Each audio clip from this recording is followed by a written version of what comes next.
I still don't remember the exact day I met him, and I've stopped trying to force myself to remember, because this story never announced itself as something important.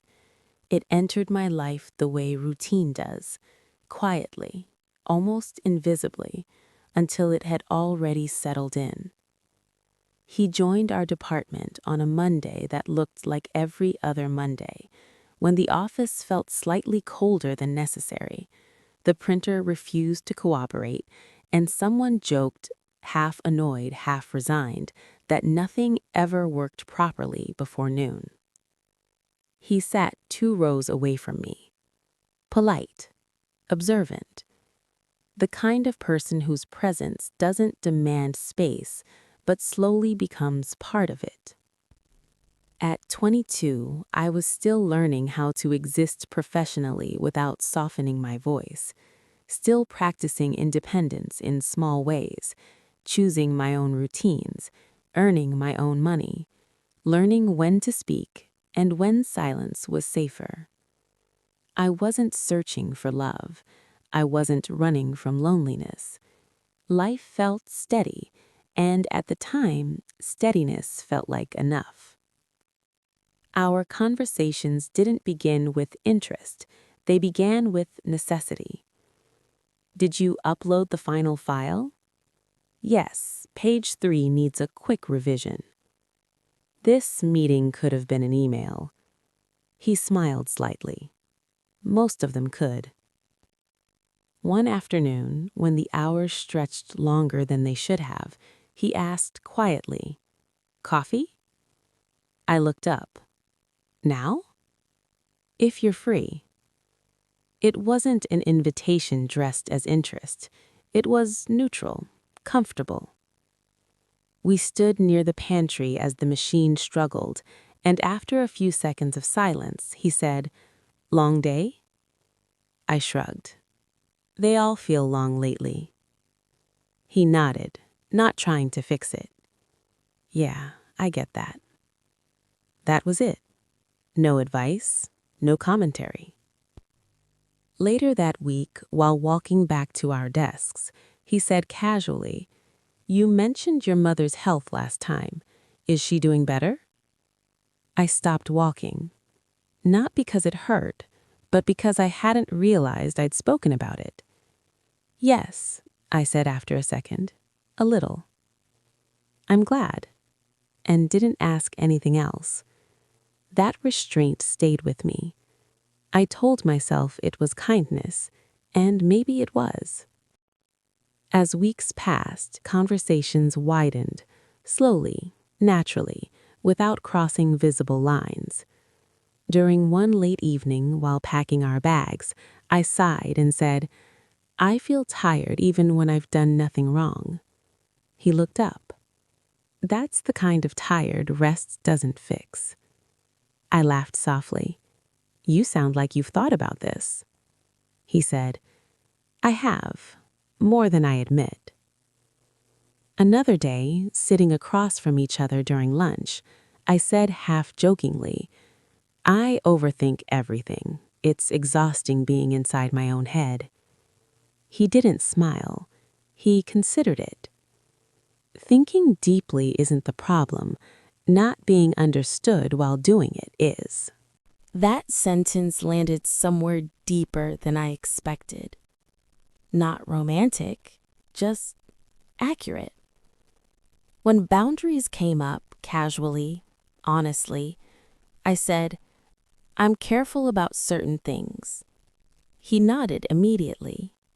"As you should be." "No questions?" I asked, surprised. "Why would there be?" he replied. "It's your life." That moment felt safe. I remember thinking, this is what respect feels like. At the time, I thought respect was enough. Without noticing when it happened, he became the person I wanted to tell things to. When a meeting went badly, I messaged him, "Do you ever feel like you spoke too much?" He replied, "No, I think you spoke honestly." Once, after a difficult day, I said, I don't know why this affected me so much. He responded, maybe because you care more than you let on. There were nights I typed messages and erased them. Is this too much? Is this unnecessary? Sometimes he replied late. Sorry, long day. And I'd say, it's okay. But it wasn't entirely. Nothing had changed outwardly, but inwardly I had begun to lean. Not fully, just enough to feel it when the support shifted.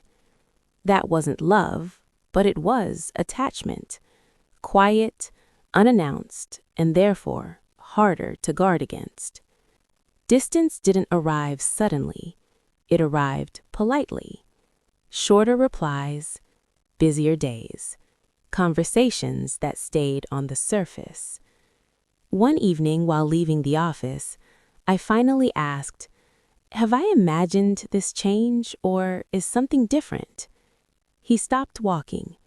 Not defensive, not uncomfortable, just thoughtful.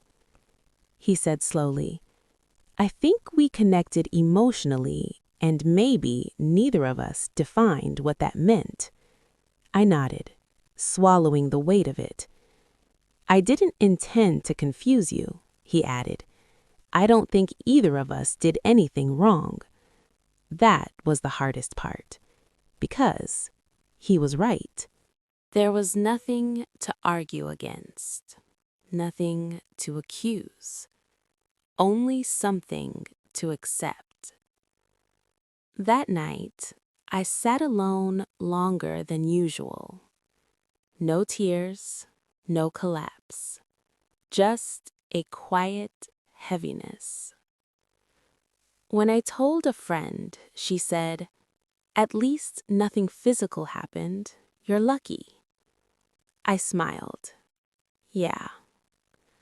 But inside, I thought, something did happen, just not where you're looking. I had given emotional access without asking for permanence. He didn't take it. I offered it. Healing didn't arrive dramatically either. It came in pauses, in moments where I almost reached for my phone and didn't. In mornings where I asked myself, why do I miss being understood more than I miss him? That question stayed. One evening, talking to myself softly, I said out loud, you didn't lose anything, you learned. Another day, I admitted, I didn't protect my emotions the way I protected my body. And that wasn't shame, it was clarity. I began setting quieter boundaries, not walls, just awareness. I stopped explaining myself to people who hadn't earned access. I paused before sharing thoughts that felt too raw. Slowly, I became my own reference point again. I don't regret knowing him. I regret not knowing myself well enough then.